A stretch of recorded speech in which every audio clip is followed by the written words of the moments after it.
Breakfast tayo mga bebe. Kagigisingan yung Lola Inday habang nanonood kay Madam Joy Vlog.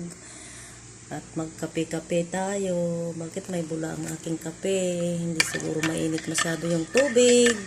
Ayan ang result. Pag hindi mainit masyado ang tubig, ganyan ang ating kape. O diba? Ang aking donut eat. Ang aking breakfast is donut eat.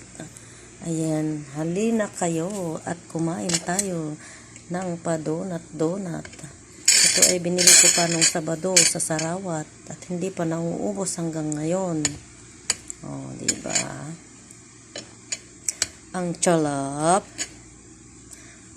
ng donut. Filipino bakery to. Ang gumawa nito is Filipino bakery dito sa Jeddah.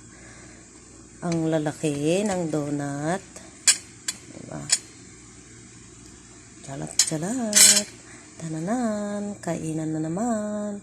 Umagang kay ganda na naman dito sa Saudi. Umagang kay ganda. At mapagpalang araw sa ating lahat. God bless us all. Wow, yummy.